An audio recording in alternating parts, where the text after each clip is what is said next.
Hello and welcome to the Too Much Time on Our Hands podcast. You're joining us, the classic foursome, in not the Fuck Bunker, we're in the virtual Fuck Bunker.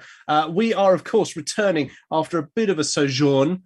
We were, unfortunately, on Her Majesty's Secret Service, had to do some things, swinging through some windows, leave milk tray by the side of people's beds.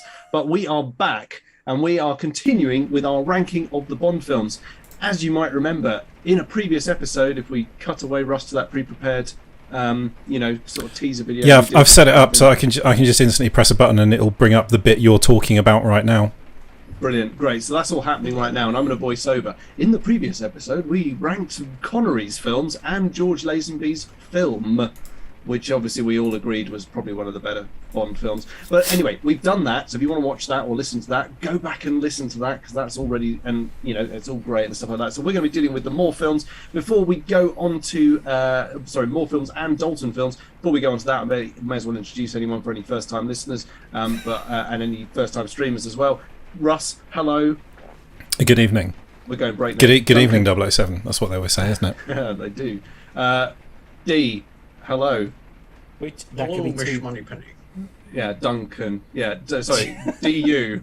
You're DA. Dan, okay. Hello. Patricia, Daddy want the big breakfast.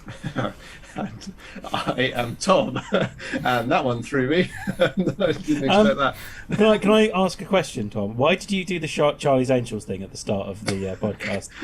I was being Old Man Bond, crystal meth Santa with a gun. So as I said before, thank you very much for joining us. If you're watching us on the stream, hello, wave, everyone, wave. That's why they're here. Okay, stop waving. If you're listening to us on the podcast, thanks very much for listening as well. I hope you're enjoying it as much as everyone else who's watching it is. Not saying how to live your life, but if you have eyes, use them.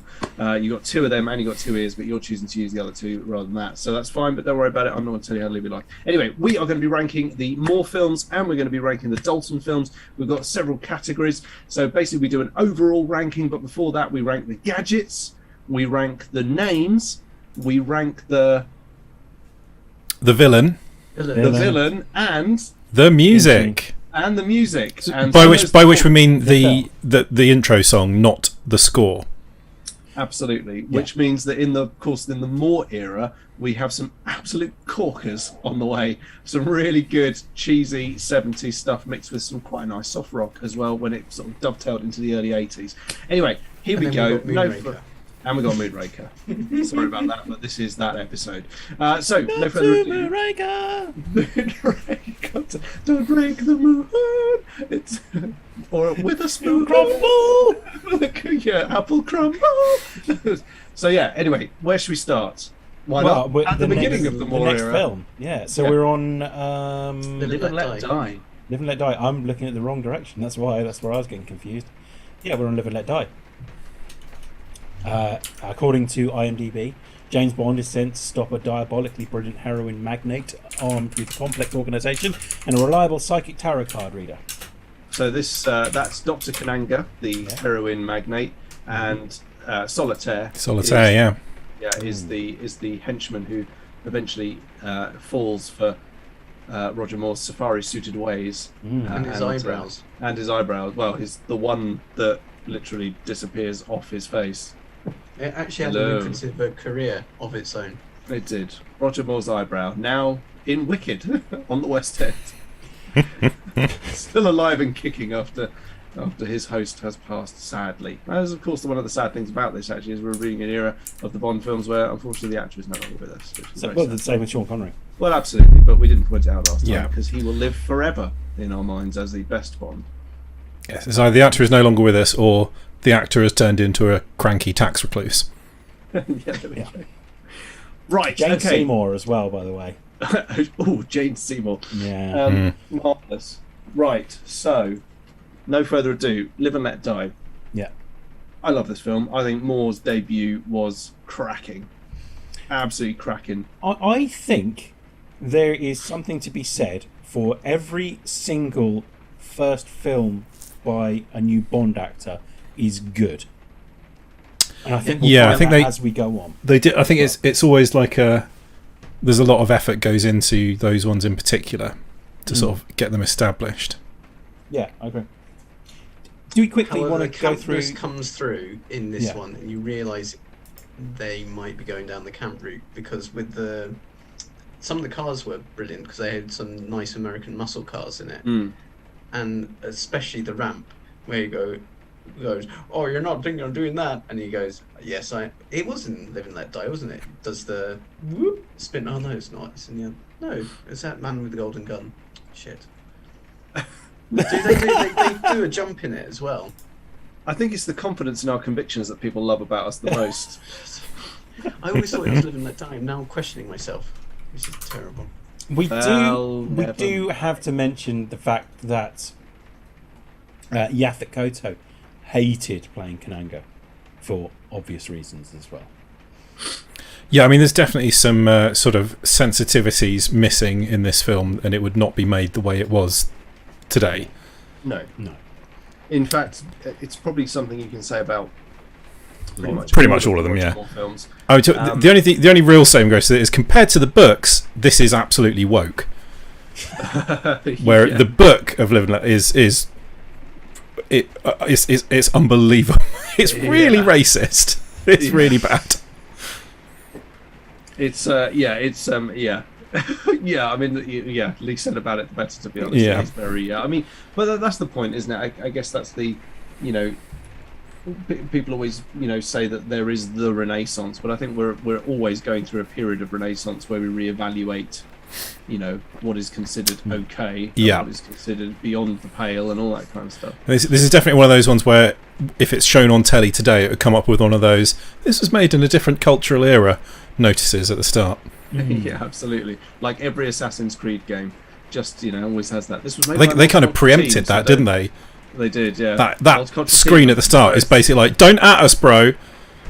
Yeah, we're very diverse. We've got everything, got everyone. Cars wise, actually, Duncan, just probably dovetailing back. This one was very Chevrolet heavy. Had a Chevrolet Impala, which is badass. Which was the convertible in Monique. They've got the Chevrolet Chevelle, the Chevrolet Nova, but they also had a Cadillac Fleetwood, which was Kananga's car, and they had the Corvorado, which is a combination. It says here a Chevy Corvette and a Cadillac Eldorado, which was custom made by Dunham Coaches. It was driven by Kananga's henchman called Whisper, who fires the poison dart at Bond into the side of Bond's taxi. That's pretty cool. Cool. In terms of gadgets as well, we've got some fun gadgets. This is where the fun gadgets really started. Isn't this the one where he's got like one of the world's first LED watches, digital watches? Yes, I think It's a so. magnetic watch. Yeah. Yeah, but this is back when a digital watch was a serious luxury investment. The Rolex Submariner.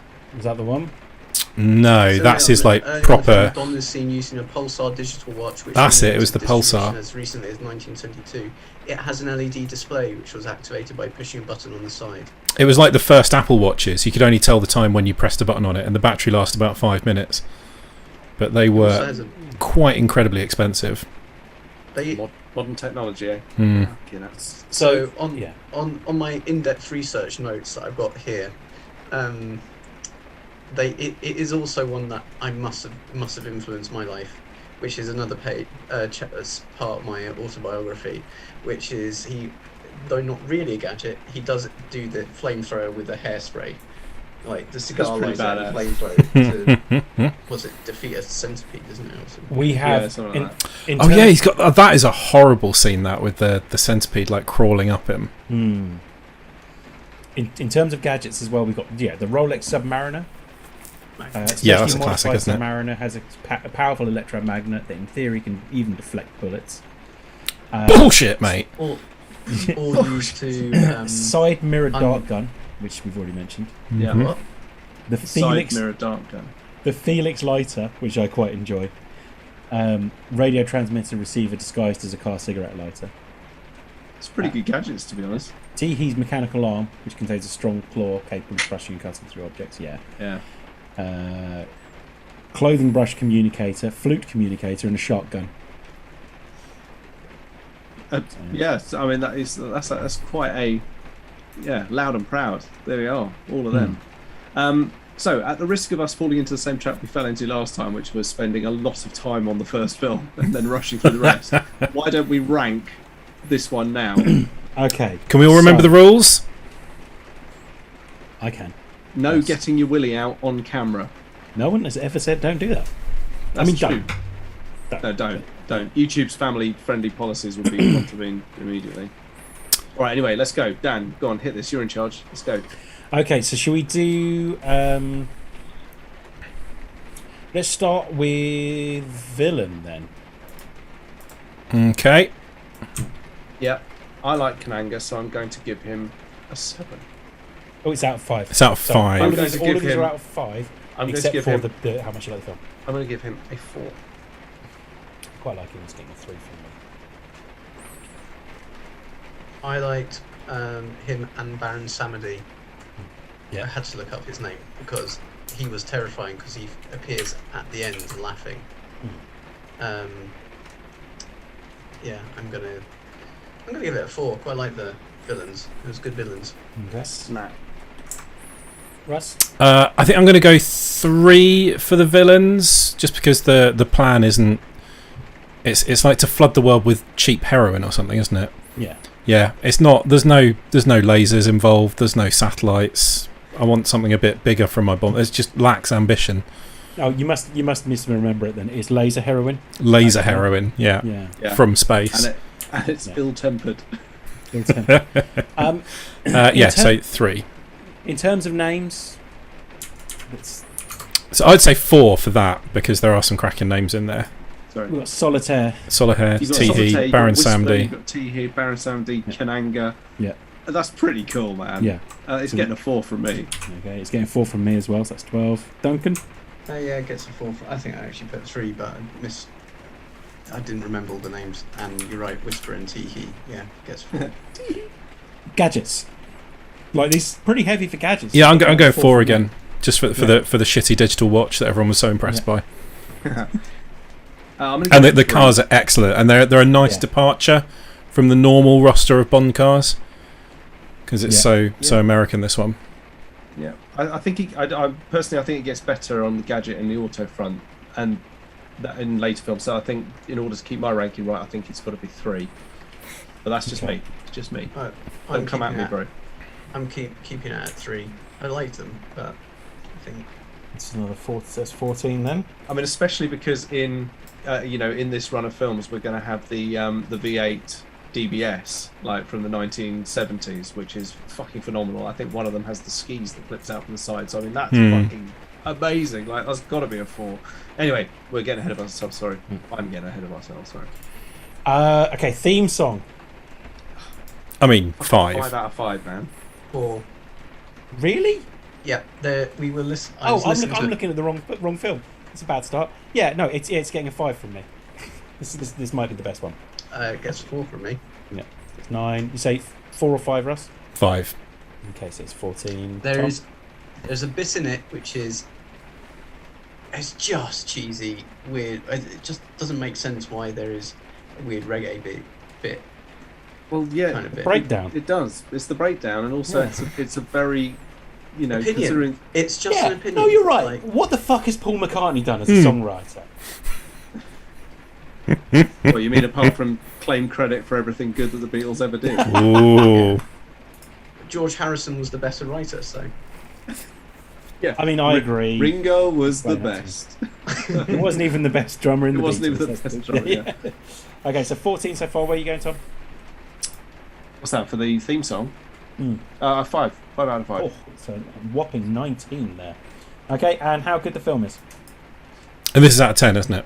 Yes. I'm going to go 8. Ooh. Yeah, I do like this one. No, 7. This is in my top. This is in my top 10. It's an 8 for me. Nice. fine. Cool crocodile scene. Yeah. The whole Also, the ending is fantastic. the villain gets blown up like the shark in Jaws at the end Yeah. It does. doesn't By it? the shark gun. by Yeah. a shark gun. Yeah. What are you giving it, Duncan? I gave it a 9. I loved it. Oh. Ooh. Oh. So, Great. okay, Great. So, in total, we're looking at 44, 54, 63, 93, 97. That's pretty high. Not the highest. It's still pretty high. Next up, then, what's the next film? The Man with the Golden Gun. Okay, let's start by saying that the theme tune's shite. It's fucking awful. It's fucking awful. The Man with the Golden Gun theme tune. It's not the best, is it? I'll tell you what. Give Tom 5 seconds, and he will come up with a better theme tune to the Man with the Golden Gun. Not the theme The tune to Man the Man with with the the Golden Gun. Golden Gun. I mean, it's pretty similar, to be fair. But yeah. No, it's not.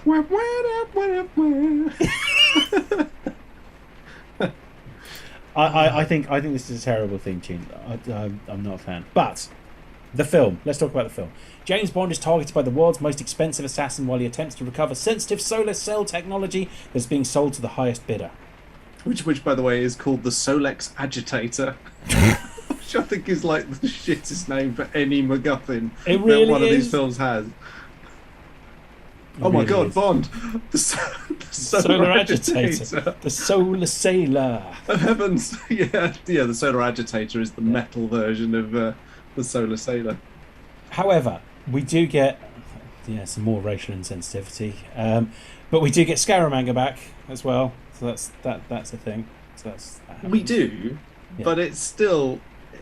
He's one of the. I mean, it's Christopher Lee, and he's probably when he's on camera, he steals the show. But he's so underutilized as a Bond villain. There's no master plan really here. There's just he's overcome with his desire to kill Bond, and Yeah. that's almost kind of him. It starts with the golden bullet with 007 etched onto it being sent, and Bond being relieved of his mission, and then even the name of the Bond girl, Mary Goodnight, is fucking boring. It sadly was one of those. There were some really good components that just weren't particularly well put together. Not even the best Mary in terms of names. We'll get to that probably in the next episode. But Yeah. is she called Mary Christmas? No, she's just Dr. Christmas, isn't she? She's not Dr. Merry Christmas. Yeah.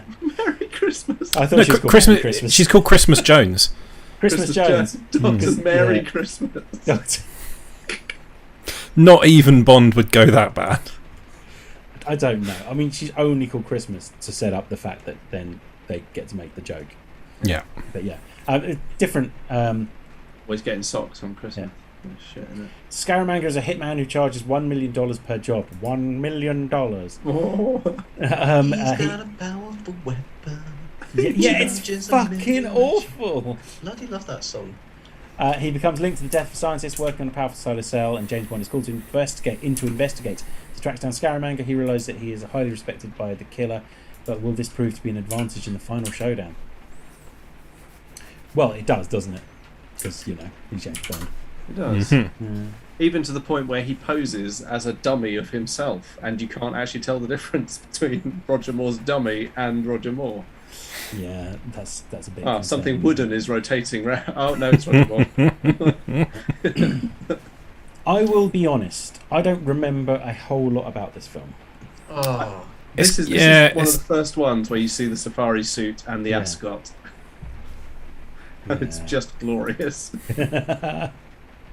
I mean, like, it's a serious departure from the book, which was set all in the Caribbean, but technically that was also just as Bond versus Scaramanga in terms of you must take out this assassin because he's actually I can't remember, in the book it's like he's working for the KGB probably or something like that, but it wasn't to solve the world's energy crisis. But I love the concept of government hired gun versus hired gun, the two top smooth suave. I just love it. Like the end you're of the saying film it, being Duncan. all in. It's an island base. It's a really good island base, and like lush boat to get out. I mean, admittedly, a bit problematic with Knick-Knack. Yes. Yeah, a little bit. Bit problematic, yeah. But this is the film with the barrel twist. So it's an AMC Hornet that did two like corkscrews, which was fucking amazing. And it had the AMC Matador, another AMD Matador sedan, which was used by the Bangkok police, and also Scaramanga. There was an MGB, which was driven by Mary Goodnight, the Ford Thunderbird, the Mercedes-Benz W115. Fuck me, Rolls-Royce Silver Shadow was in there, and the Toyota, the Toyota Celica GT is very briefly seen in the scene with Scaramanga and Nick Nack. They get out of it and get into his boat, so it's like literally it pulls up and then they get out. So there's some pretty fucking awesome cars in that film. I think elements of it suffered from the number 2 James Bond film, which has generally been problematic. The difficult second film. Exactly, yeah. Should we rank this, mother? Let's do gadgets. it. What kind of gadgets are we dealing with? Though? Not much. There's not loads in this. He's even got a watch that doesn't do anything else. Just a watch. There is the Golden Gun. And Scaramanga's AMC Matador. The man's got to. The Golden Gun is quite cool. Yeah. Using a pen, which acts as the barrel, screwed into a cigarette lighter, which acts as the firing chamber, a cigarette case, which acts as the handle, and a cufflink, which acts as the trigger. That is quite cool. He's got 3 Scaramanga's nipples. Matador changes into a car plane. Yes, he changes into a plane, doesn't it? Oh, he does. Yeah. It's got like a glider wing comes out of it, hasn't it? Yeah. It could only make a 500-meter flight for the film's aerial sequence, and was then eventually replaced by a meter-long remote-controlled model. I love the fact that that is the kind of thing that now we know that it will be the most noticeable thing ever. Yeah, what is it? Sort of Yeah. wobbles along. Oh my god, that's amazing. They didn't even change the engine noise. Just, Yeah. Someone trying their hair. Okay, so where are we going with the villain on this one? I mean, it's Scaramanga. But as you said, it's not Scaramanga at his most Scaramanga. Come, Mr. Bond, you derive just as much pleasure from killing as I do. Mm-hmm. So, I mean, look, he's Scaramanga, he gets 3 from me. Yeah, it's getting a 3 from me as well. Not the best, not the worst. No. I'm going to go 4 because it's Christopher Lee. Yeah, true. You don't need any other supporting villains when it's just Christopher Lee as the villain. That's a good point. He gets a 4 from me. That's a good point. Good point. I'm not changing my score, but I think it's a good point. Yeah, same. Names. It's like 2. Yeah, it's not a good one for names. 2, I reckon. I mean, Goodnight's quite a good name. Good night, sir. But like, I mean, Scaramanga is quite a cool name. Yeah. My name is Francisco Scaramanga. But yeah, Mary Goodnight, Andrea Anders. Yeah. I mean, very, very run of the mill. Yeah. It's a 2 from me there, Dan. 2 from me. 2 from me. Russ? 2. Okay. Duncan? Yeah, just a 2 because of Scaramanga. Cool. Just an 8 there then. Not great. Okay. Gadgets. It's got to be a 2 again. I mean, they're not. 2. Yeah. It's not a gadgety heavy film, is it? No. The gadgets in it are cool though. Golden gun, flying plane though. Yeah, but like they're all things that we've seen done All right. The cars were really cool. elsewhere. True. The cars were cool. Still getting a 2 the from me. actual thing, the solar laser thing, the Solex. The Solar Sailor. Actually, Solar Solar Agitator. Sailor. the solar sailor Yeah. is also really quite cool. It is a laser. There is a laser that nearly takes out his balls again, which is great. Happens a lot, doesn't it? A fucking laser Like from a space. disproportionate amount. It's a 3 from me. Oh. Okay, I so like then the cars. The cars are awesome. it's a 9. Theme song. Duncan, what are you giving it? 4, because I fucking love it. So You're giving it screw 4? you, a lot of you. I'm giving it a 1. I'm giving it It's a 2. not even the worst Bond theme. 1. Okay, so there's 7 so far. Yeah. 2. That's 9 in total. And how much we like the film? It's Oh, 8. bottom of the rungs for me. It's well, not bottom, but it's a 4. It's a 3 from me. I'm going to be a bit harsh on this one. Sorry. I'll go 7. 4. It's 11. Duncan. Love Golden Man with Gold. 8. It's cool. 8. Blimmin' heck. I like the film. Man with the golden gun apologist over there. Yeah. You're just fucking fucktards. That's all. I'd say 7. I'm 'Cause sure that's offensive. You'll be ranking Moonraker and bit high and Octopussy higher than this. I can go Yep. lower. And that is Don't wrong. worry. No, we won't. No. Duncan dipping I mean- back into some peak Bond era language there. We might have ranked. No, Moonraker got 52, I think. Not Moonraker. Thunderball got 50. One of the shit ones got 52 anyway. Right, so next up. Spy Who Loved Me. The spy who loved me. That's also not the theme tune, is it? But The spy who loved me. there you go. That's exactly it. Yeah. He Jamie says- crumbles, he loves me. Nobody does it quite as good as you.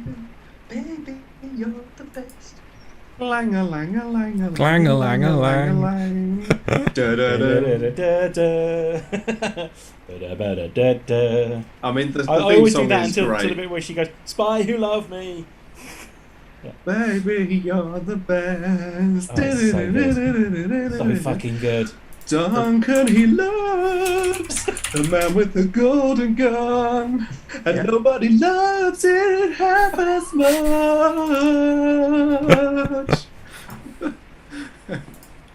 Anyway. I mean, I'm not a true Bond fan who actually does love Man with the Golden Gun. But, Fucking okay. So Yeah, this cool. one's Loving the man with the golden gun makes you a true Bond fan. Sure. yeah, yeah, sure, all right. Wow, the bar to entry is really low these days. I know you're in it, so Oh, Oh, this Ooh. kitty's got some claws. Good stuff. so Good stuff. Keep it coming. A couple of comments. I find it remarkable how little I remember at Bond, despite the fact I've seen them all multiple times. That's how I feel as well. Jamie, yes. And Paul says, if The Spy Who Loved Me doesn't get full marks for the theme, then the world is broken. We'll see.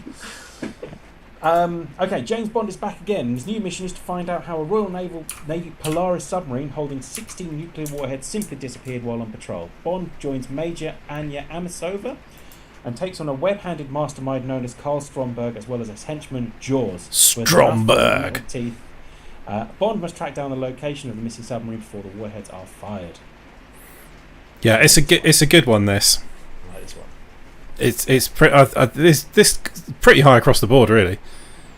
Is this the one that starts with the Union Jack? Yeah. Yeah, I thought so. Yeah. And was brilliantly, that whole intro was brilliantly fucking pastiched brilliant. by Alan Partridge. Oh yeah, it is. Which needs to have special mention during this because he just, I mean, it's literally pitch perfect. Bad bastards with lemon piping.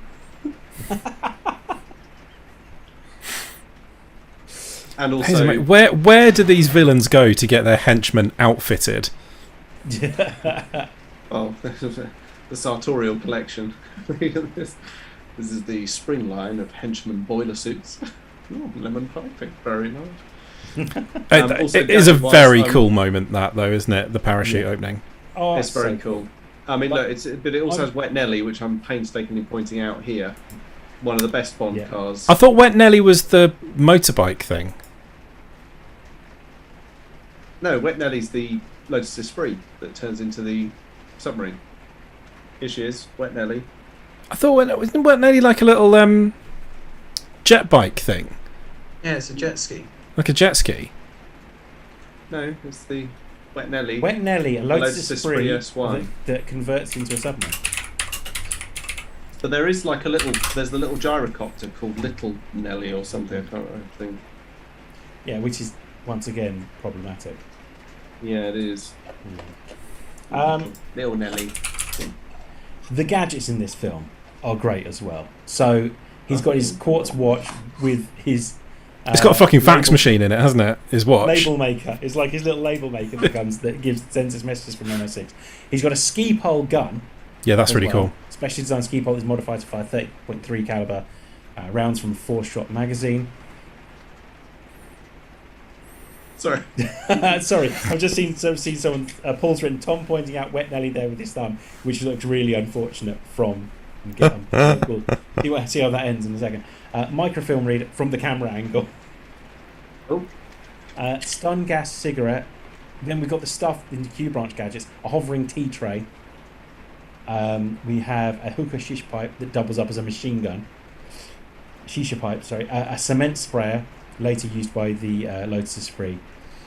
And a camel saddle with sword blade that sticks out of the seat, even. Also, this is probably one of the only Corgi James Bond car toys that actually has pretty good functionality, apart from the DB5, which obviously it has all the gadgets. This one just has this nice little button here, which springs out the fins and the foils at the back, and it's even got the little propellers, just sort of hiding under there underneath the bit. And yeah, it does have, sadly though, these 4 pretty pissy little wheels underneath, which allows you, when you folded it in, to drive it along the desk, but it just doesn't look quite right without all the hydrofoils and stuff out, which is very cool. This has got Jaws in it as well. Has.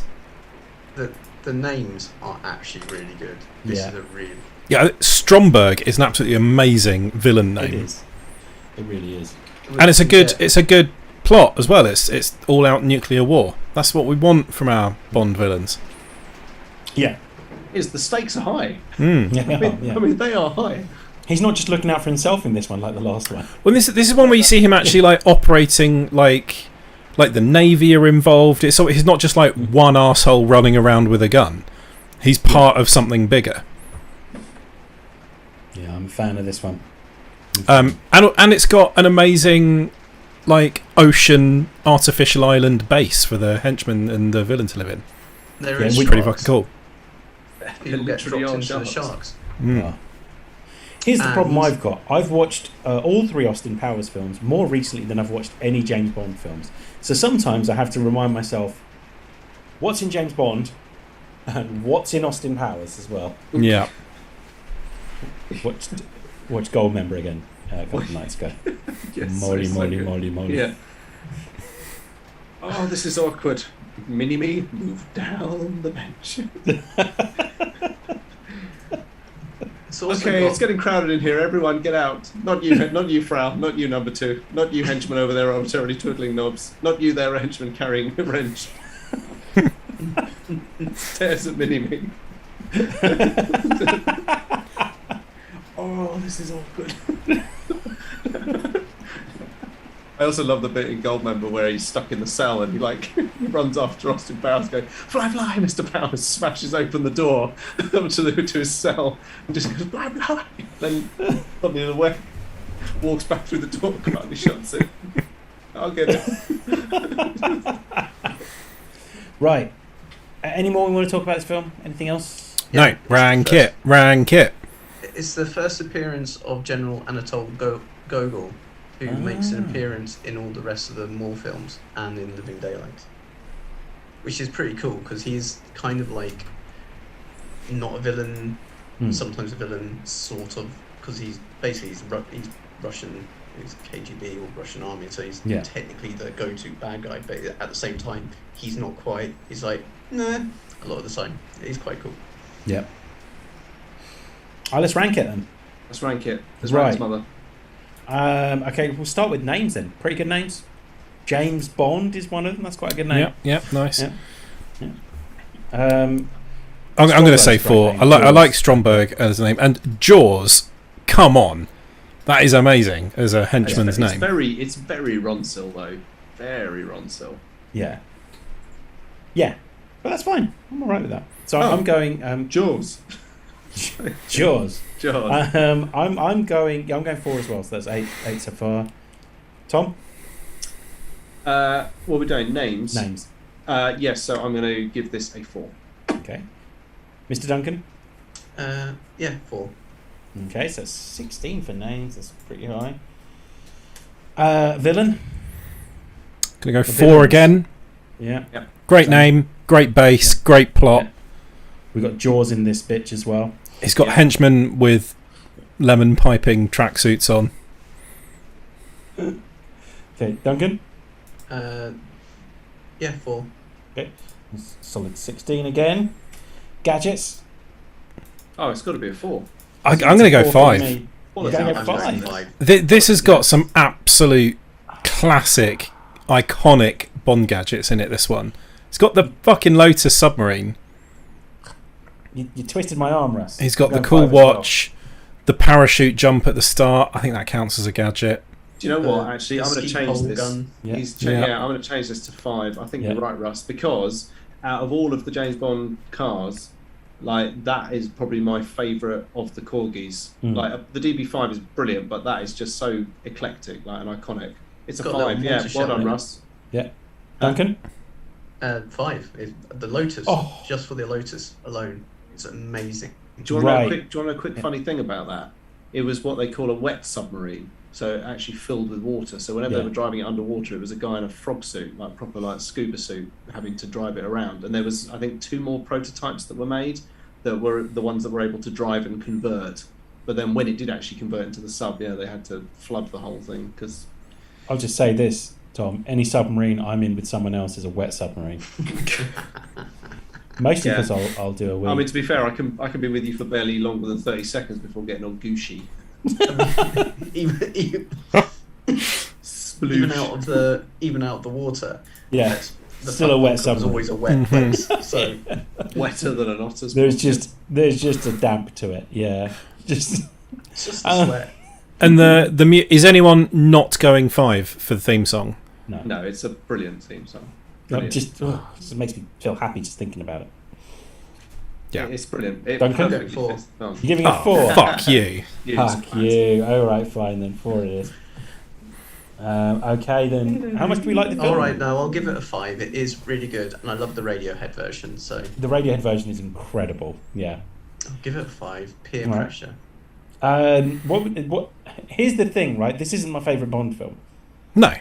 It's not No, my favourite. I just like all of those things that we've mentioned in it. But It's got a lot of classic ingredients in Yeah. it. I'm going to go. It is up there for me. I think I'm going to give it an 8 overall. I'm getting a 7. So we're bordering quite high for me. This is actually my 5th favourite Bond film. Ooh. I absolutely love it. I think for me, it's the one where Roger Moore perfectly lived the character out of his run of. He'd really made it his own by this point. The previous Yeah. Moore films, he's still a bit more. It's got that sort of dark edginess to it that's carried over, which didn't Yeah, suit I agree. him. In all honesty, I really do feel like this was. The he's one where he's also not fat and old at this point. Yeah, this is the one where he made it his own, and I really love it. So for me, it gets an 8. Ooh. Duncan? Gets an 8. Oh, okay. This might take the lead. I'm just going to say that. Bum bum bum. 56. No,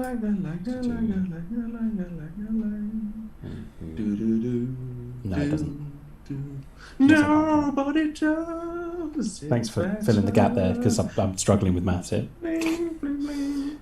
Makes me feel sad for the rest. Is that right? Is that the Yeah. words? Yeah. Nobody does it half as good as Duncan. But Daniel, you're the best. Na, na, na, na, na, na, na. Yeah. Okay. Yeah. So And Russ too. it's in second place. Mm-hmm. Yeah. Which is Good. probably about right. So I'm fine with Well, that. so far, yeah, I think so. Okay then. Next up, Moonraker. Well, let's get this one over thump. with quickly, lads. Yeah. We just rank it. I mean, we've got some good names here. We've got Holly Goodhead for starters. I don't know. Does that qualify as a You get good drugs. name or just a silly name? I mean, I mean, as the Bond franchise goes, I mean that's one of the, it's the best for bands, if you know what I mean. It's like it is a good name. I mean, it's probably one of the only areas that the film scores points for me. okay, I'm going to read the storyline according to IMDb here. James Bond is back for another mission, and this time he's blasting off into space. That should be the warning sign there, surely, but there we go. A Red spaceship alert. travelling through space is mysteriously hijacked, and Bond must work quickly to find out who is behind it. He starts with the rocket creators Drax Industries and the man behind the organisation, Hugo Drax. And on the journey, he ends up meeting Dr. Holly Goodhead, encounters the Metal Tooth Jaws once again. It's also fucking mental because the Bond villain's plan is using it's orchids, isn't it? He's using orchids that is like a nerve gas that kills humans but doesn't kill anything else. And his plan is to launch like they're little balls, aren't they? Like something into the atmosphere, which then kill everything. That's the fucking plan. Repopulate with the chosen people. Yeah, it's fucking mental. I mean, it's just like. Moonraker, Paul says, better known as James Bond in space. Yeah. It was known as, oh shit, Star Wars has just come out. We need to do something like that. Okay. However, in terms of gadgets, we've got a wrist-mounted dart gun. So I do like that dart gun, the sort of the thing that you just... Yeah. That's quite cool. But isn't this also the one where he has a secret camera that has 007 stamped on the front of it? Oh, yeah. Yep. We've got a spy camera, a mini camera imprinted with 007. Yeah, a spy camera with his fucking name on it, basically. So basically, if anyone picked it up and looked at it upside down, they would be all right, because they'd be like, well, this obviously belongs to someone called Lou. Yeah. Well, someone needs to take it back to the Lou. Oh, hang on. 007. We've got a safe cracking device. Shows an X-ray of the lock mechanism as well as the combination status. It is concealed within a cigarette case. I think it's quite cool. Yeah. That's quite cool. That is pretty cool, actually. Gondola hovercraft. A gondola equipped with the propeller engine. It can also convert into a hovercraft. We've got a poison pen, Holly Goodhead's pen, that contains a needle to inject someone with poison. We've got a notebook dart, Goodhead's notebook, that shoots a poison dart as well. So that's quite cool. That feels quite realistically spy-ish. Yeah. We've got a perfume flamethrower, Holly Goodhead's perfume bottle that shoots flames, transmitter purse, exploding bolus, Mexican machine gun, laser guns. Yeah. Machine gun. Yeah. It's got frickin' lasers in it. Yeah, it's got frickin' lasers in it. A Mexican machine gun. Developed by Kia Branch, a mannequin of a Mexican taking a siesta that splits open to reveal an automatic machine gun. Now, I completely forgot about that. When you said Mexican, the HR meeting afterwards, he's coming up with some great stuff, but he just always puts them in something super racist. Yeah. It's a very tired Mexican machine gun. It's not... siesta. What could be more conspicuous? There's just a very stereotypically dressed Mexican man having a siesta. Oh my god! We've got laser guns.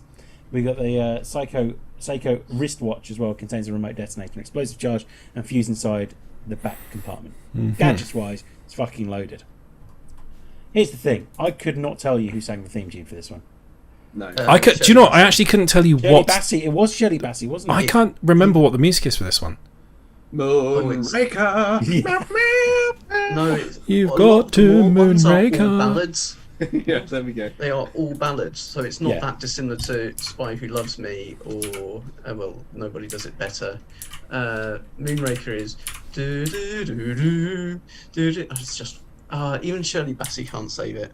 James Bond's on the moon. It wasn't. So according to this, Bassey's third Bond theme had previously been offered to numerous stars, including Frank Sinatra, Johnny Mathis, and Kate Bush. That's the one I want to hear. Yeah. Kate Bush sings anything. Someone who should definitely have done a Bond theme. Yeah. It was recorded at very short notice, and for that reason, Bassey is never considered to be her own song, performing it far less frequently than the other two Bond films. Song. Also, it's not as good as the other two. So. If it was Johnny Mathis, do you think that his Bond theme is what became A Star Is Born? No, just no. Can you imagine Kate Bush doing a fucking mental Bond thing, though? That sounds amazing. James Bond! It's not me, it's not you, Moonraker! Right, rank it. Okay, where is this film? Okay, so we have names. We've got Holly Goodhead. It's going to get a high score from me. It's going to get a 4 from me for names. I'm going to go 3. I quite like Hugo Drax as a baddie's Hugo name. Drax as well, yeah. 3 as well from Tom. Duncan? 4. Goodhead, Drax, and Jaws. Yep. But It's Jaws in space. I always forget that. Jaws is a redo though. Like Jaws has Yeah. already got his points for having a cool name. Yeah, and this isn't the better Jaws film, is it? Let's be honest. No, isn't this the one where he goes off with his girlfriend at the end? Yeah. Yeah, bit Both silly. in the space station. Yeah, it's a bit weird. Okay. Villain?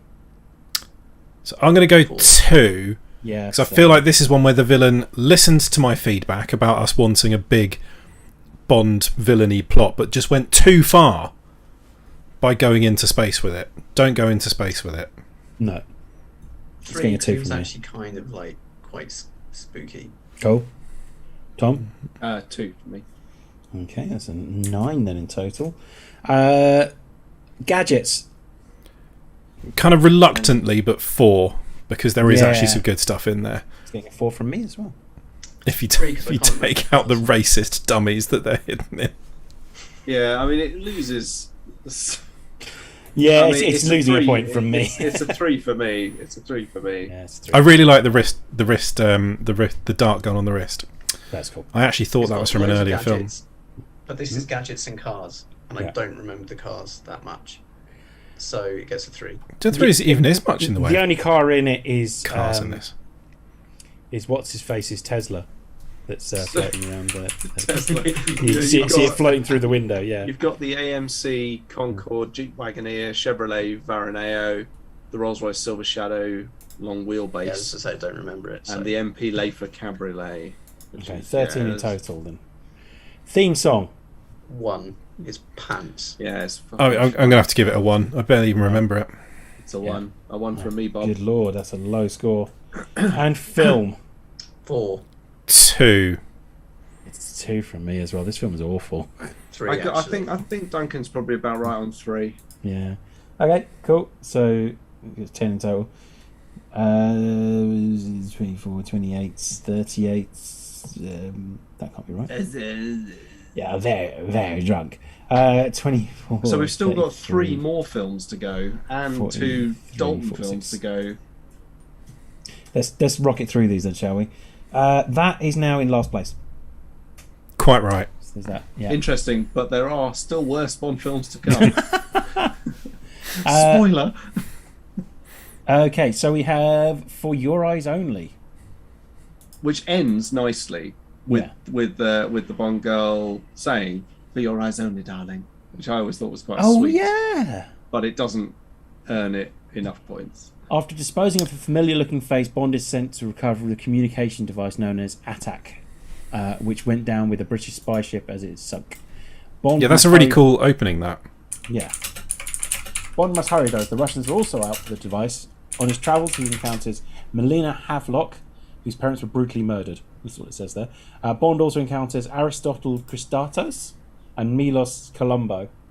Each of them are accusing the other of having links with the Russians. Bond must team up with Melina to solve who the true ally is and find the attack before it's too late. Which actually, I think, as a plot goes, even I to quite this like day, is still quite good. Actually, because it feels a bit more grounded in reality after Moonraker.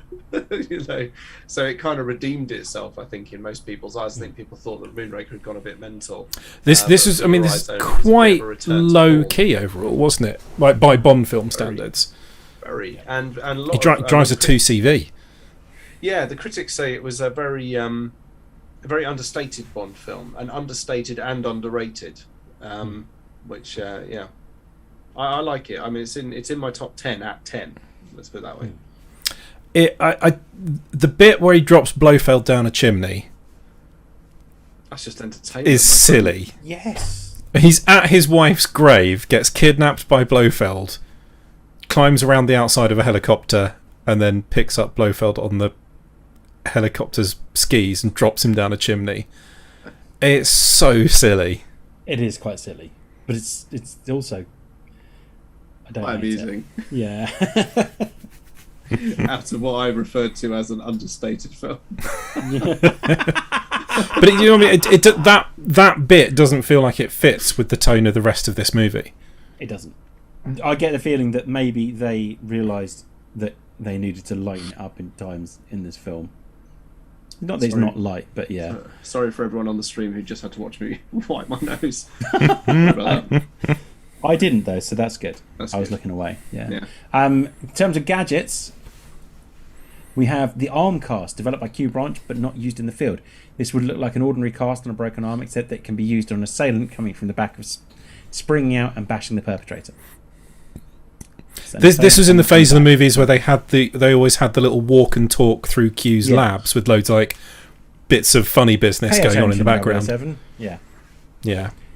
Spiked umbrella, also developed by Q Branch but not used in the field. This normal-looking umbrella would have hooked spikes come out of the edges, close on the victim's neck when rain pours on the top. Oh, that's right. Yeah, so like you put the umbrella and it would. Yeah, okay, I remember now. Identigraph, a computer system used to assemble a phantom photo of a person by selecting characteristics from a variety of lists, including hair color, hairstyle, nose form, style of eyeglasses, etc. So that thing's quite cool. That's like predicting the sort of the AI kind of deep dream face building technology that exists today. Seiko wristwatch as well receives digital message readouts, contains a two-way radio transmitter for voice communications. Mm-hmm. So yeah. Otherwise, No, Red Lotus Esprit. it does. It has the bronze one, this one, right here, with the skis on the back. But you know what? I actually quite like the Citroen 2 CV in it. It's a Yeah. great bit. I found one of those. I found a Citroen 2CV Corgi, which just waiting for it to come down slightly in price. Very pricey. It had the Ford console, the Lotus Esprit Turbo, and there's actually two of them. There's the white model, which gets destroyed, and then there's the bronze one he drives around in at the ski resort, which a lot of people thought they were British Lotuses in the film, but actually, it turns out, I'm just reading this bit here, turns out they were actually specially made for the film. Both the Lotus were actually specially commissioned to be in that film, which is pretty cool. And the bronze one is actually on display in a museum somewhere in Florida, I think. Mm-hmm. And it's also quite a nice model. It's also even got the skis on the top of it. It's quite cool with the right brand names on and everything. How many Bond films in the Roger Moore era at some point end up at a ski resort? Well, you know, I don't know. Or involve skiing in some way, shape or form. Or a mountain, or Yeah. snow, Yeah. or heroin. Or heroin, yeah. I think we've discovered Lots. what Roger Moore demanded in his contract. Yeah. For me, this film just doesn't stand out. That might be a bit of a... But quite nice twist. Okay, I think a lot of the 80s Bond films ended up in ski. Yeah. Last 70s and the 80s end up in ski resorts. Just the Bond films themselves. Yeah. Should we do some ranking? Go for it. Get our ranks on. Let's do it. Okay, so villain. Who is the villain in this? I can't really remember. It is A mixture of them. It's Christotos and Columbo, isn't it? Something. Yeah, but Columbo is not the No. villain. It's Christatos that is actually the villain. Yeah. Yeah, I don't. It quite. He's just like a guy. I do like the fact that there is actually a Kriegler in this, though. I'm going 2. Yeah, like in Archer. But Yeah, Mr. Dr. Krieger. yeah, Krieger, isn't it, in Archer, isn't it? Yeah, sorry. Yeah, and his name is actually Doctor. Doctor. He's not a doctor. He is actually Mr. Dr. Krieger. It's a two from me. 2 from me. Oh, yeah. A whole series of so Archer that I need to watch. Locke is quite a good villain because he's the assassin. Yeah. And he's just cold. And Kriegler is really hard to beat. Yeah. But yeah, there's no clear overarching nemesis. No. So what are you giving it then, Duncan? 2. 2. Okay, then. Names. It's I might actually go 4. Quite good. It's a That's 3. quite good. It's a 3 from me as well. So we're on 15. Sorry, that's not true at all. I gave it a 3, didn't I? You gave it a 3, and Duncan gave it a 4. Yeah, so we're on 10 then. Duncan? Russ? Even? 3 for character names, I think. Okay, cool. So it gets 13. Gadgets? Go 3 again. Yeah. Yeah, Yeah, It's kind of middle of the road, this one, isn't it? it really is. Yeah. It is, yeah. Out of 24 films, it's somewhere in the middle. Yep. Duncan. 5 films. 3. Okay. Theme song. It's a 2 from me. It's a disappointing theme song. 3. It's a good song. It's just not terribly fun. Yeah. It's a 3 from me. 3. Okay. It's 11 then. And how much do we like the film? I'm going to go 5 overall. Yeah, 5 as well. I was going to go 5. Firmly in the middle. So I like the film, so it's getting a 7 from me. Cool. It's And getting Duncan? 7. I really like the ending. It's really cool. The climbing is awesome. The ski bits are awesome. Awesome. And the chasing the 2CV is hilarious. Yeah, it's really good. What a great little car to have in a Bond film as well. I mean, was it a 2-stroke engine at most? Same score as about 4 different films so far. Right. Moving on then. We're on to Octopussy. Highly disappointing film. It is not Something to do with good. Fabergé. I just remember Fabergé eggs and Oh, a little God, octopus in a tank. James Bond's next mission sends him to the circus. A British agent was murdered and found holding on to a priceless Fabergé egg. Kamal Khan buys the egg at an auction, but Bond becomes suspicious when Khan meets up with the Russian General Orlov. Bond soon finds out that Khan's and Orlov's plans is to blow up a nuclear device on a US Air Force base. Bond teams up with a circus group, which are headed by the beautiful Octopussy, who is also close friends of Khan. I mean, even I was getting bored even reading that. Khan! Yeah, yeah. I wish it was that film. I mean, the names, they're entertaining at least. Octopussy is anyway. So. Yeah, it's very strange. It's a weird one, this, because Octopussy was a short story in one of the compendium books that Fleming wrote, which actually was in the same book as, I believe, the original short story Quantum of Solace. Yeah. And is a total departure from that short story. So, in terms of gadgets, we've got loaded backgammon dice used by Khan to ensure a victory every time. Bond then uses the dice against Khan, breaking his winning streak. Yeah. Q's rope. Q attempts to recreate the Indian rope trick. Q's rope. Yep, Q's rope. Door with spikes. Smiths a Q branches a spike door that smashes whoever uses its knocker. Homing device, a bug installed by Q in the Fabergé egg. Mont Blanc fountain pen contains a mixture of nitric and hydrochloric acid to dissolve metals. The top is an earpiece even, listening device that works with Bond's wristwatch and the homing device and the eggs. Seika wristwatch again. Contains a homing device and liquid crystal TV that works with Q branch's surveillance camera. Yo-yo saw, a rotating circular saw blade attached to a string. This sounds really dangerous, so that it could be used in the same manner as a conventional yo-yo. Yeah. Fake crocodile, a crocodile-shaped submersible used by Bond to enter Octopussy's island. I mean, that's quite good.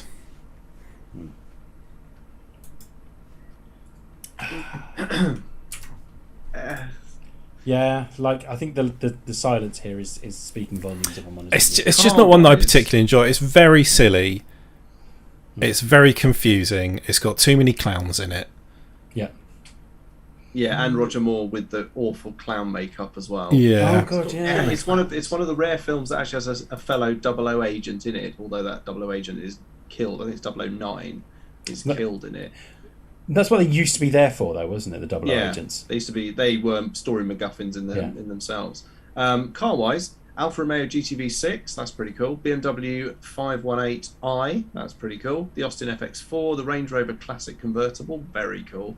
Mercedes-Benz 600, Mercedes 250 SE, and the Rolls-Royce Phantom 3, which was Khan's car. So there's some nice cars, but it's just I just feel the film itself is so silly that it is a bit of a tired backdrop.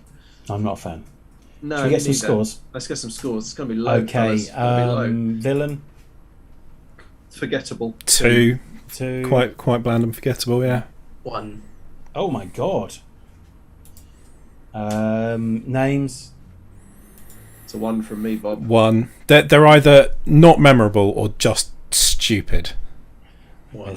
It's getting a 3 from me because I think Octopus is He's funny, and I'm a child. All right, 2 then from me because That's yes, two. But it's never going to be as funny as Pussy Galore.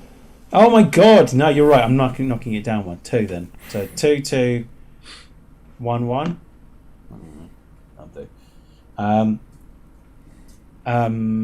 Gadgets. They all pretty shit. Yeah, although Q's rope gets a bonus point from me, so it's 2. It's a 2 from me as well. Yeah, I'll go 2. Duncan. I mean, when you list out the cars and the pen, the acid pen was quite cool. Through 2. Okay. Theme tune. 1. Yeah. I quite like it. You I think just- I'm going to go 3. Okay.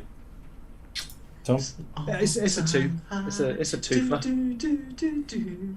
It's a fucking game show. It is, yeah. Okay. Film score. Not the actual score to the film, but what we're giving the film.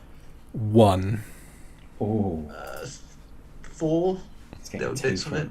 Like, getting I 2 didn't from me. mind the circus bit escaping, and the knife throwers were really cool. And I love the octopus Okay. eating someone's face. 7. It's very low for me. It's going to get a 3. Okay, so that's. You say a 1, Russ? Yeah. Okay, Yeah, that's I 2 just from don't me. like this one. 3, That's brilliant. 7. It's 1, 2, 3, 4. There we go. So it gets 10 in total. Okay. So that ends up on 22, 30, 37. We have a new worst Bond film.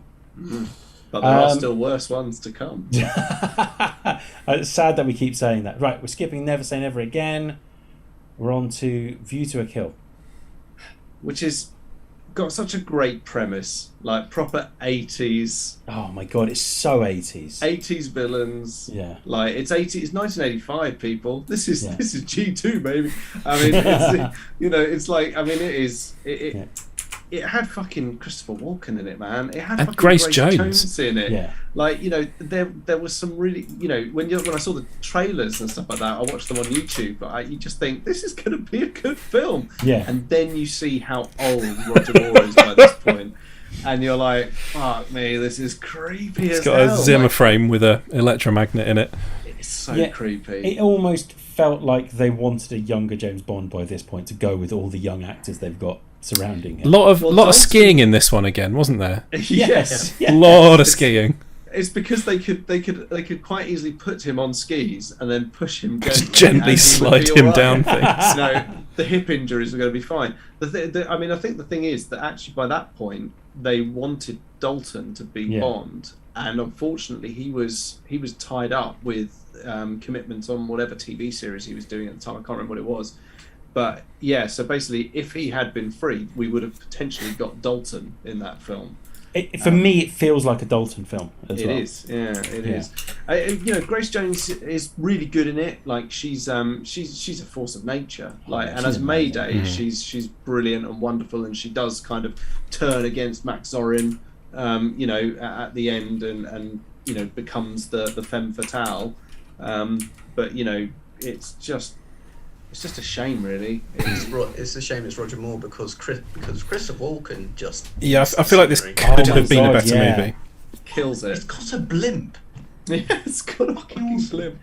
Yeah. I think we can probably leap straight into ranking, right? Yeah, Uh, let's do Unless it. you want just to quickly- skip through the It's, gadgets quickly. Gadgets. Snooper the robotic dog. One of Q Branch's surveillance inventions. Electric shaver, bug detector, polarizing sunglasses allow the ability of seeing clearly through tinted glass.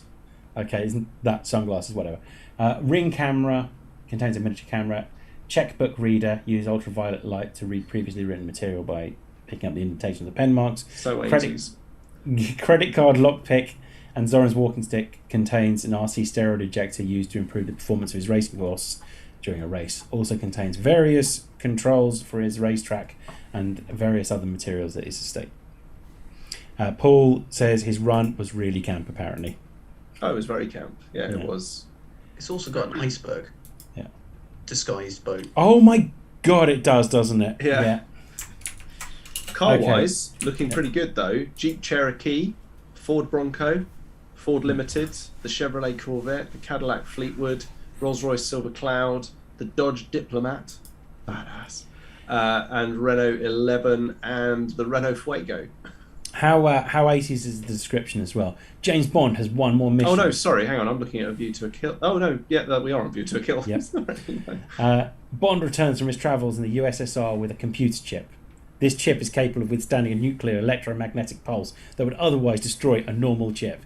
The chip is created by Zorin Industries, and Bond heads off to investigate its owner, Max Zorin.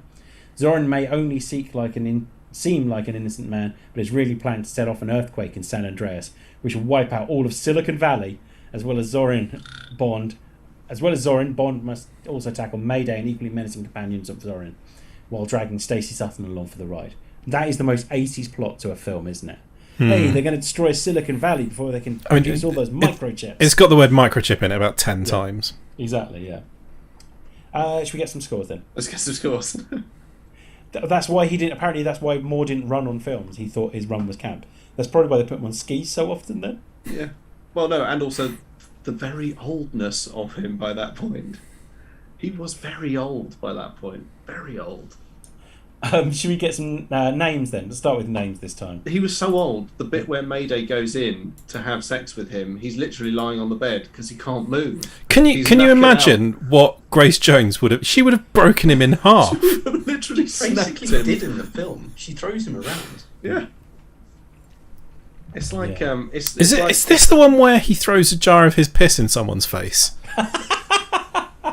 If it is, then it does get a bonus. What point. is it? That one where he's at like he gets ordered to a health retreat, doesn't he? And some assassin comes in. Is it this one? Maybe it's not this one.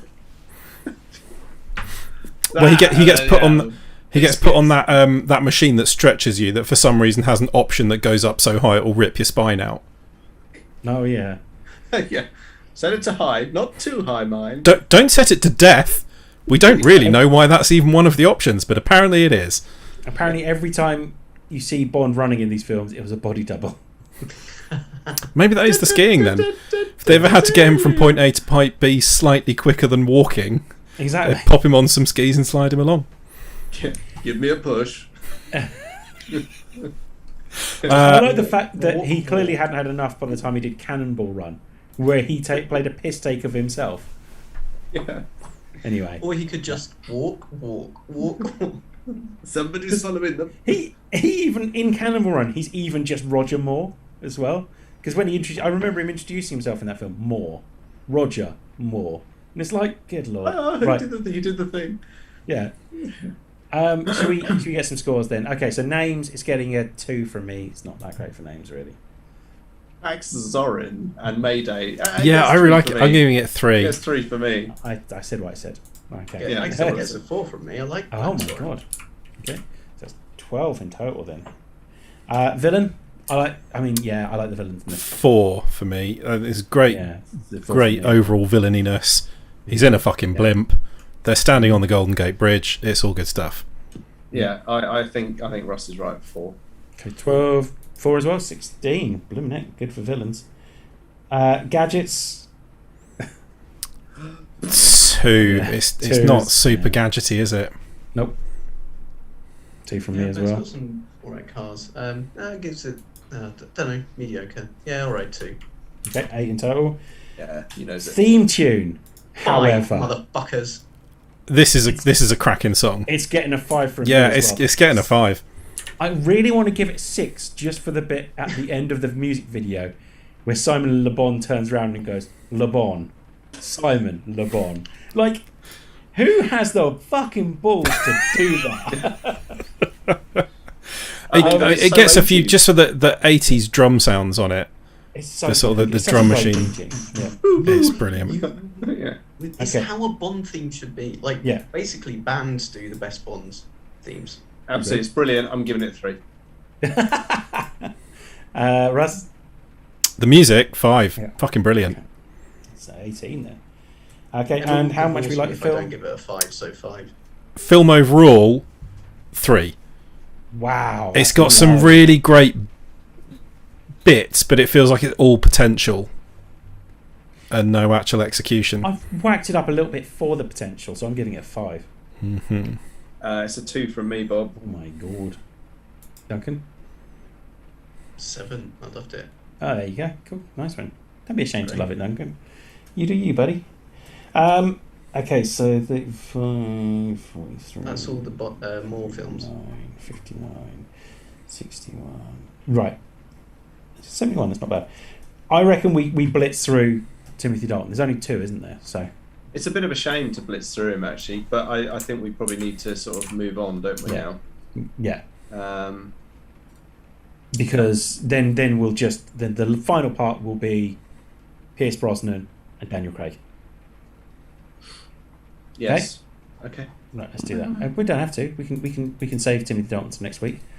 I think actually we need to start the next episode with Brosnan. So I think Timothy Dalton is a good way to go. Let's do it.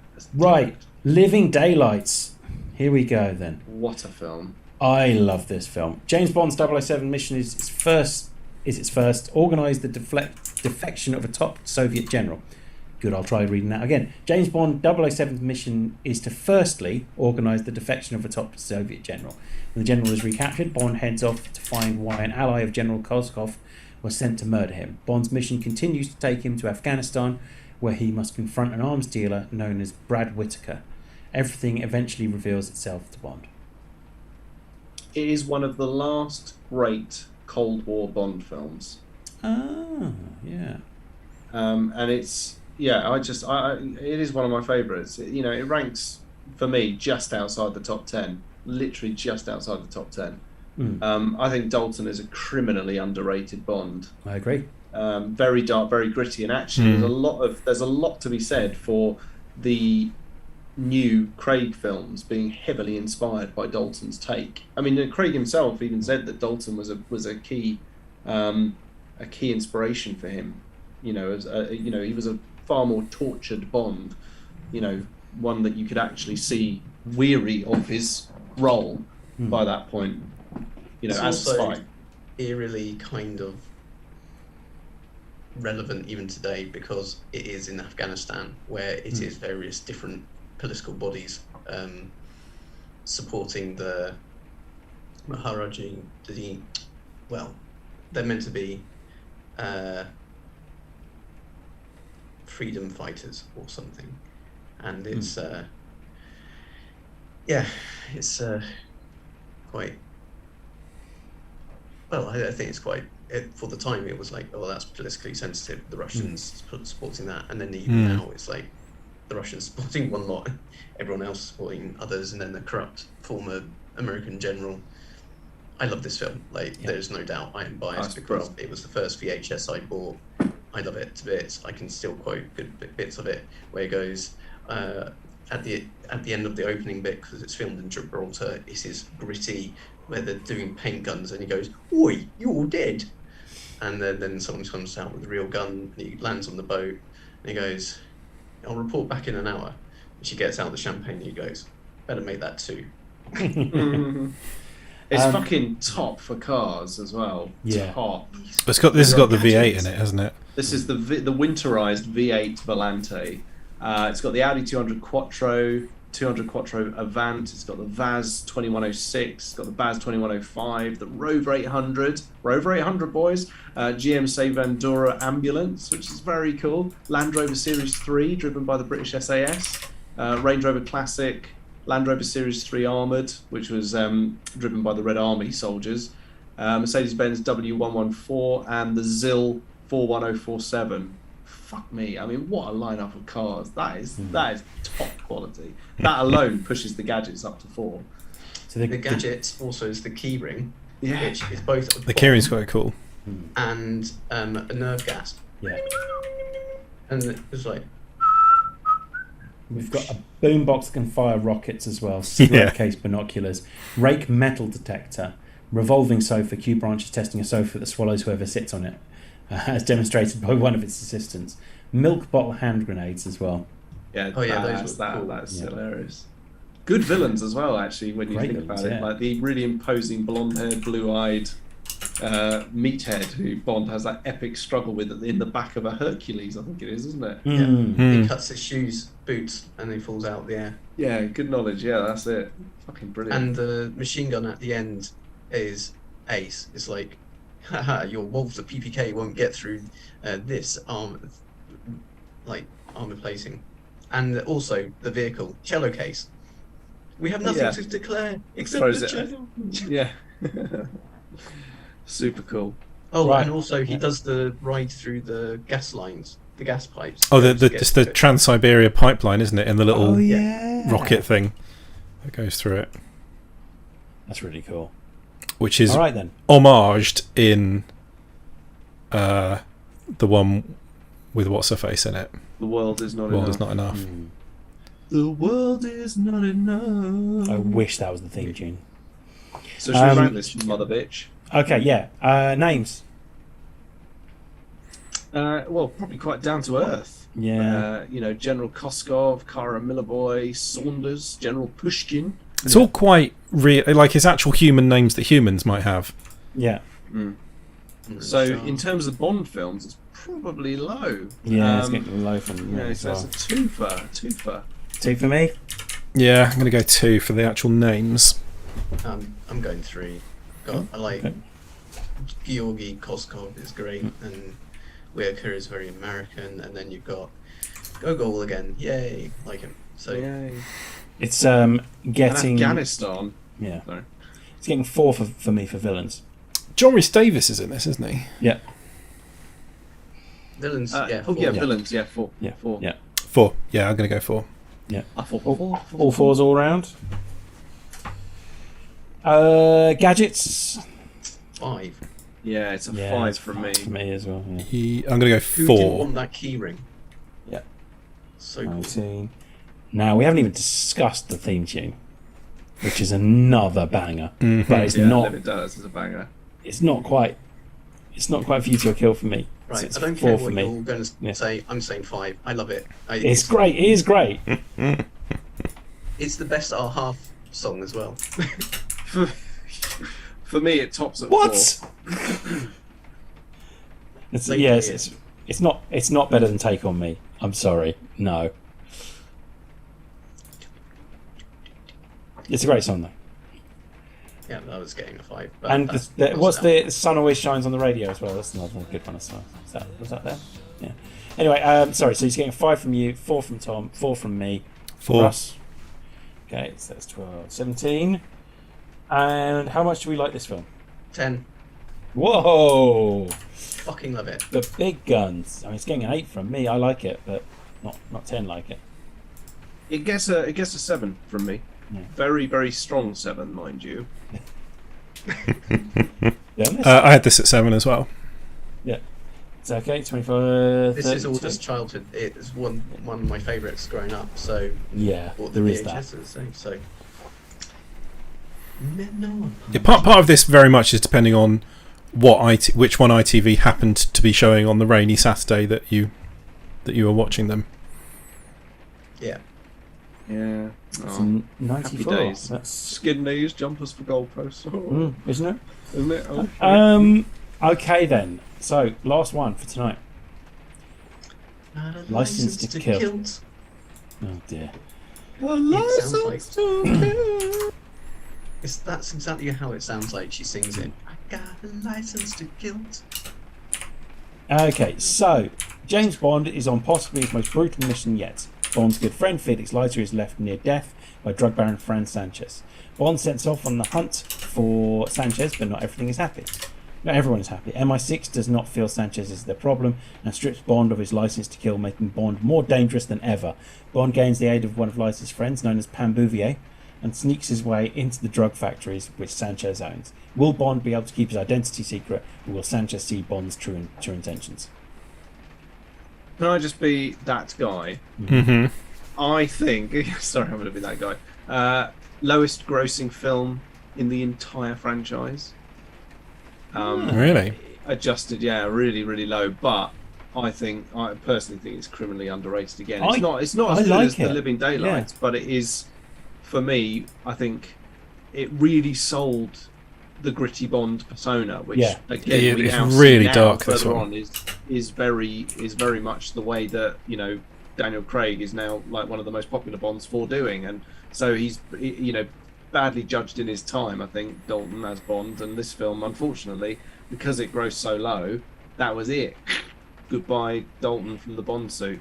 He this one as well.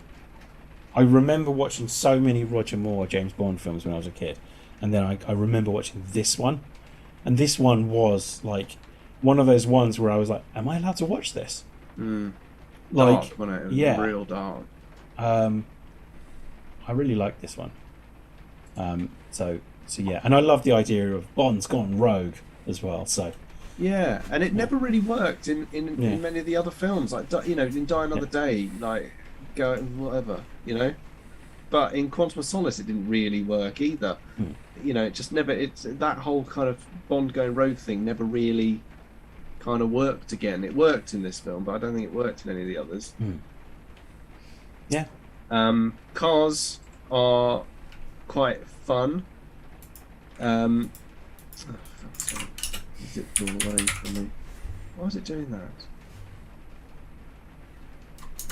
Sorry, I don't know what's happened here. I've lost my list. Living Daylights, License to Kill, Jeep CJ7, Mercury Grand Marquis, Lincoln Mark 7, Cabriolet Caprice, Rolls-Royce Silver Shadow, Maserati Biturbo, and Dodge Ram.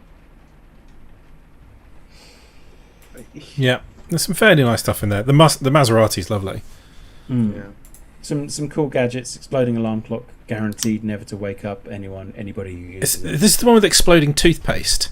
It is. That's indeed. called like Dentonite. That's it. I was going to say Yeah. Boomerite, but that's not. That's just too silly. Disguised in an ordinary tube of toothpaste, the receiver that picks up the signal from Bond below the explosive is disguised as a pack of cigarettes. Signature camera gun, a camera that can be taken apart and assembled into a sniper rifle. Laser Polaroid camera, when the flash is used on this camera, it shoots a laser. Polaroid. And broom radio, used by Q to communicate with Bond's companions while disguised as a groundsman. I quite like this film. A Mexican broom radar. It's got quite a gruesome death ending, but yeah, it's pretty cool. It really does. It's got a lot of gruesome bits in this one. So. In terms of silly names, not really. Not a lot of. The thing about the Dalton Friends. ones is they probably don't score very highly on things like silly names and gadgets, but they score quite well on being good films. Yeah. It's getting a 2 for silly names for me. I mean, I quite Pam like the Bouvier. fact that one of the Bond the villains that Bond kills is called Ed Killifer. There is that. Okay, you bumped it up 3. Yeah. Yeah. Fine. Yeah. Okay, I'm going for 3. 3 from yeah. me. Great. 3. It gets rid of Dario as well. Yeah. Yeah, 3. Cool. We've got a 12 there then. Okay. How's about villain? Quite a cool villain, I think, in this one. Yeah, I'm going 4 for the villain. I'm going 3 It's just a still, but bastard. Yeah.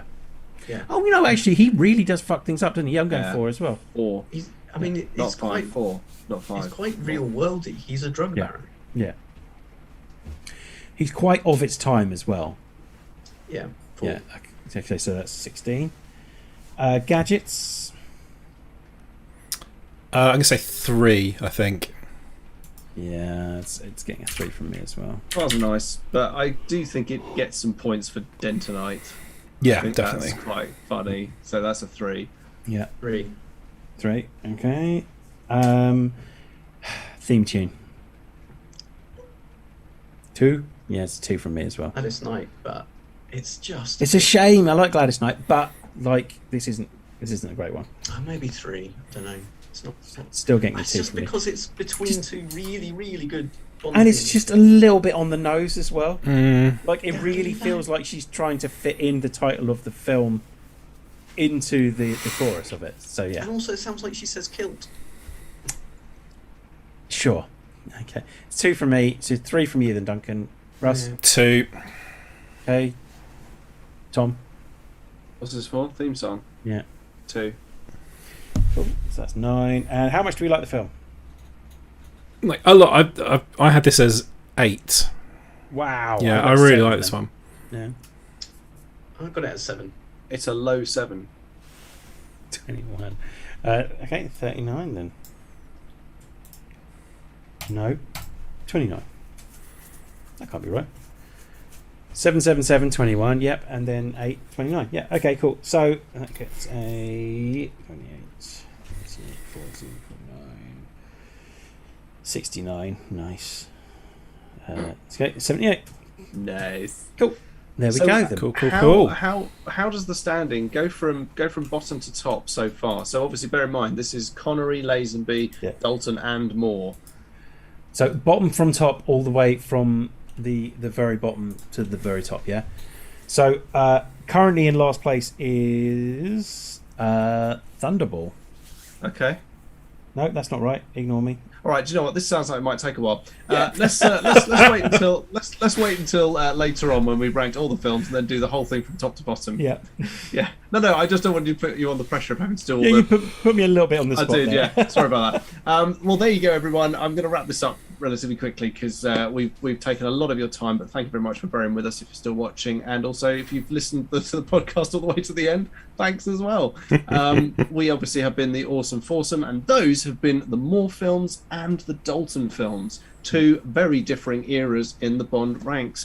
Now, next episode, we're going to be going through the Brosnan films. I think probably they deserve some conversation on their own. There's a very sliding scale in the Brosnan films. There's a wide range there, isn't there? Yeah, absolutely. And then I think we're going to do a separate episode for the Craig movies. I figure we're going to try and hammer them all home. But that's like 12 odd films. That's a lot of that many? films. I think so. 8. 'Cause, like, We've got 8 left to do. is it 8? Oh, is it only Is it 8? only 8? It feels like more than Feels that. like way It more. feels like less Die than Another 12, Day yeah. feels like 5 films that I didn't want to Good watch. God, yeah. What have we got to see? GoldenEye, Casino Royale, Skyfall, World's Not Enough, Tomorrow Never Dies, Spectre, Quantum of Solace, and Die Another Day. Fuck me, it feels longer. Okay, so there's 8 films. So yeah, we bashed out 8 tonight. So we can bash out, well, how many? 6, 7, 8, 6, 7, 8. Yeah, 8 tonight. We'll do 8 next time. So it's going to be Brosnan era and the Craig era back to back in the next episode, the final of our 3-part ranking the Bonds. Is anyone going to get a chance to go see No Time to Die? I'm still not quite comfortable going to the cinema. So we'll do the ones that have been released and that are widely available on DVD. Obviously, those are easy to do. And what we'll do is, once we've all seen it, we'll do a special episode devoted to our breakdown of No Time to Die. And we'll add it onto the list, yeah. In a year or so, yeah. In a year or so, because we like to keep current. So, with no further ado, we're going to wrap it up. Thanks very much for listening. Thanks very much for watching. If you want to interact with us on social media about anything that we've covered tonight, any of your feelings and thoughts and opinions on any of the Bond films, don't forget that our tag on Instagram, Twitter, and Facebook is at TMTOOH. Dan, are there any other pods that people should be aware of that they should listen to right now? Keep it top line, elevator pitch, 30 seconds. There's thousands, yeah. Also, just one last point. Paul reckons, going to posit a theory, he says, when we average out the scores for each Bond actor's films, they won't be in the order of anyone's favourite actor. Possibly not. Very interesting. Yeah, we'll have to think about that. So, yeah, loads of podcasts. All the podcasts that I've promised that are going to be going up over the last 6 weeks are now actually going up. I've put 2 of them up so far. There will be... Oh, no, I've put 3 of them up, including one that was recorded this week, which is our Critical Role Campaign 2 wrap-up, which was me, the man behind Touchdown Tips himself, Adam, Dan, who is responsible, and I'm going to remind everyone of this every time, for the Thomas the Tank Engine /fiction, and our friend John, who is going on an adventure in terms of Dungeons and Dragons with us as well. So we wrapped up Campaign 2 of Critical Role shortly before Campaign 3 starts. That went up today. So then on top of which there is another Marveling Marvel to go up, which is Shang-Chi and What If review of all of those. And then we're going to do another one this week where we're going to do a mini World Cup. We're going to do World Cup of horror icons. Oh, cool. Exciting. We're currently in the process of sorting that out. So if you guys have any ideas, hit us up. Other than that, there's like a huge backlog of podcasts that are now going up. And we should be up to date by Friday is the plan. So there's about 7 podcasts going up this week. That's from amazing. us. So Just shove them all up. Don't edit them. We're perfect. I not lying, Russ. That's what I've done. So if you motherfuckers like going on Magic Quest with other motherfuckers, you should listen to some of these motherfuckers podcasts, because one of them is about a bunch of motherfuckers going on a Magic Quest with some people that we go regularly on a weekly basis. We go with those motherfuckers on Magic Quests, and that is a good Sam Cardy song, and you should go and listen to it. Tom Cardy, but yeah, you Tom definitely Cardy. should. Yeah, It's so fucking brilliant. If you haven't listened to any of Tom Cardy's stuff, like, I've stopped listening to other music now when on my journey home, and I just listen to him because when I come out of work I want to be happy. Tom Cardy, happy. They'll Walk If I Tell Them To. Go and look for My it. book, motherfucker. Yeah. Yeah, I saw that. it's so I saw that that Ghostbusters one where he just sort of sits down at the synth and just knocks out the best version of the Ghostbusters theme that you've ever heard. Yeah. Yeah, Brilliant. he's so good. Anyway, with no further ado, that's it. We're going to say goodbye, Russ. Ta-ra. We're going to say goodbye, Duncan. Goodbye. We're going to say goodbye, Dan. McLaughlin. Yeah. Dan McLaughlin. It's goodbye from me, Tom, Roberts, Tom. And on that note, let's cue the music.